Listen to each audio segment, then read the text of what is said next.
Imagine someone facing, well, just unbelievable pressure, doing incredible things, becoming a legend, and yet maybe you haven't heard her full story. Welcome to the Deep Dive. Today, we're talking about Lyudmila Pavlichenko. She's widely seen as the most successful female sniper ever. So our mission here is to really unpack her journey. It's quite extraordinary, from, a surprising start to this legendary combat record, and then the shift into being a kind of wartime diplomat, which is pretty unconventional. We've looked at quite a few sources, historical docs from the U.S. National Park Service, the National WWII Museum, analyses from places like History Today, The World from PRX, and standard resources like Wikipedia, too. Okay, let's unpack this. To really get Lyudmila, we need to go back to the beginning. Born in what's now Ukraine, moved to Kyiv when she was about 14. She called herself a tomboy, apparently. Really competitive, loved sports, always wanted to prove girls could do anything boys could. What does that tell us? Well, it's fascinating, isn't it? How those early sort of passions, that drive, can really shape someone's path. Her competitiveness wasn't just, fun and games. It led her to join a shooting club in Kiev. And she got good. Really good. She earned the Voroshilov sharpshooter badge, a marksman certificate. Yeah. These were serious markers of skill back then in the Soviet Union. Right. And she was working, too, at the Kiev Arsenal factory, studying history at Kiev University at night. She actually wanted to be a teacher. Huh. To be sure. Yeah. But, and this is key, she also enrolled in a Red Army sniping school. So those seeds were already planted. Okay, so two paths developing. Historian on one hand, sharpshooter training on the other, and then June 1941 happens. Operation Barbarossa. Nazi Germany invades the Soviet Union. Lyudmila is in her fourth year at university, and bam, she's one of the very first people lining up at the recruiting office. And they didn't exactly welcome her with open arms for combat, did they? No. The registrars, they tried to push her towards being a nurse. Yeah. The expected role for a woman. But Lyudmila, she wasn't having it. She basically pulled out her sharpshooting awards, her certificates as proof, said, look, I can do this. Put me in the infantry as a sniper. And they did. Eventually, yeah. She was assigned to the Red Army's 25th Rifle Division. It's worth remembering, she was one of about 2,000 female snipers in the Red Army during the war. Wow, 2,000. Yeah, but only around 500 survived. Yeah. So her pushing back against those initial expectations, it wasn't just personal ambition. It really set the stage for her whole story. Okay, here's where it gets really intense. The shift from student to, well, deadly soldier. It happened fast. She's in the siege of Odessa. That's August to October 41. And right away, she starts racking up kills. 187 confirmed kills in that short time. Just incredible. And she gets promoted to senior sergeant there, too. 187 kills in, 2 months? Yep. What does that say about the fighting? Astonishing is definitely the word. The Eastern Front. You just can't overstate the brutality. It was relentless, massive-scale fighting. After Odessa fell, her unit was pulled out by sea to Sevastopol in Crimea. That siege lasted even longer, October 41 to July 42. And her kill count kept climbing there. Oh, dramatically. It eventually hit 257 during the siege of Sevastopol alone. Her reputation just exploded. Both sides, Soviets and Germans, knew who she was. She was lethal. And the missions got riskier, right?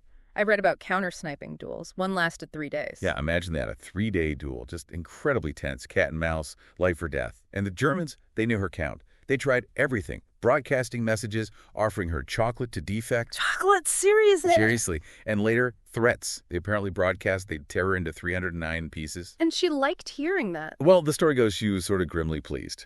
Because 309, that was her actual total kill count by then. It meant they knew exactly how effective she was. It confirmed her impact. So by June 42, she's 25. She's a lieutenant now. She's training other snipers. And she's got 309 confirmed kills, including 36 enemy snipers. Exactly. And it's around this time, after she got wounded, took shrapnel to the face from a mortar shell. Ouch. Yeah. Spent about a month recovering. That's when she really earned that nickname, Lady Death. Chilling. Yeah. And because she was so valuable, so famous, the Soviet High Command pulled her out. That's right. Evacuated her by submarine from Sevastopol just before it fell. They decided she was too important, too symbolic to risk losing on the front line. So her direct combat days were effectively over. But her war effort wasn't. This leads to a whole different role, doesn't it? Completely different. Yeah, this is where things take a really unexpected turn. Late 1942, the Soviets entered to North America. Why North America? To rally support. Specifically, to push the Allies, mainly the U.S. and Britain, to open a second front in Europe against the Nazis. The Red Army was taking absolutely massive casualties on the Eastern Front. They were bearing the brunt, and Stalin desperately needed the pressure taken off. Lyudmila was this living symbol of Soviet resistance, a hero. They wanted to use that. And it worked, in a way. She became the first Soviet citizen ever received by a U.S. president at the White House. FDR. Pretty historic moment. And what's really fascinating is this genuine friendship that sprang up between Lyudmila and First Lady Eleanor Roosevelt. Right. Eleanor invited her to tour the U.S., speak about her experiences. It was quite a bond. Yeah. But the American press, oh boy, their reaction was, let's say, mixed and often pretty sexist. How so? They called her the girl sniper. They kept asking her just silly questions, as she put it, about makeup, hairstyles, how long her uniform skirt was. Seriously, about her skirt.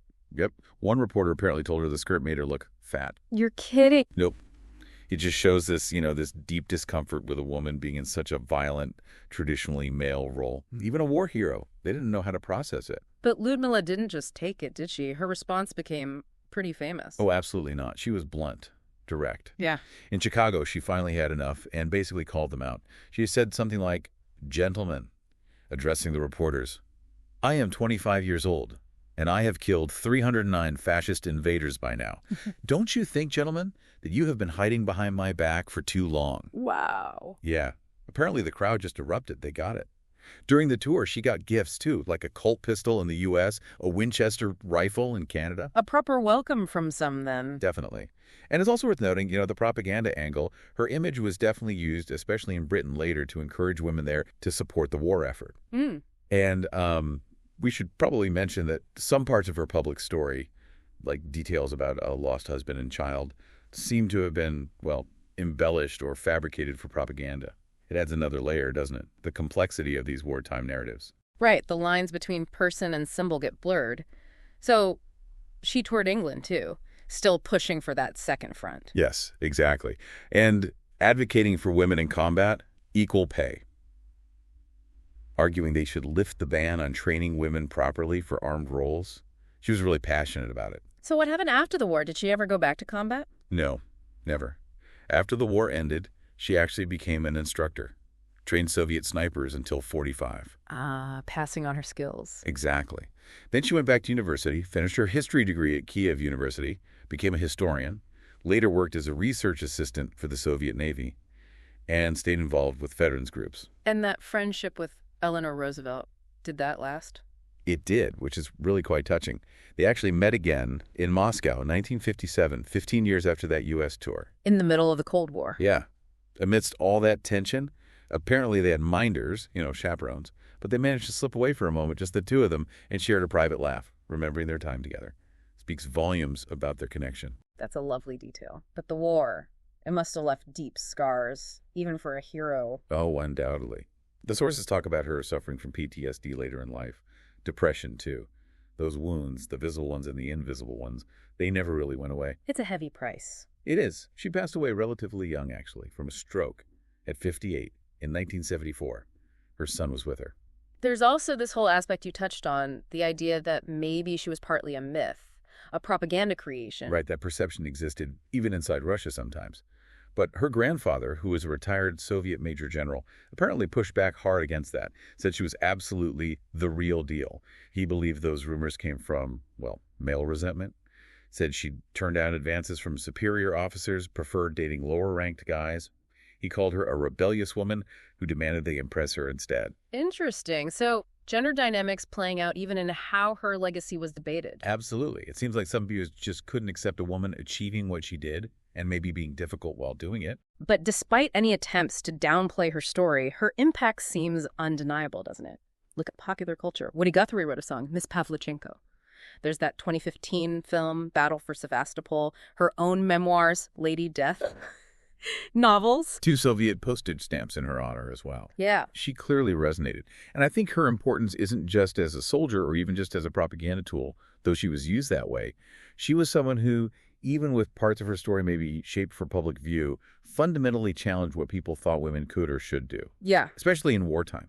Her life, her actual experience on the front lines, her diplomacy, It pushed boundaries. It's an incredible story, really, from this competitive kid to the deadliest female sniper we know of, this unlikely diplomat facing down sexism, and then this complex figure dealing with the aftermath. Her story crossed continents and still resonates today. Yeah, think about the courage involved. Not just staring down enemy soldiers, but also staring down prejudice, confronting those deep-seated ideas about gender roles.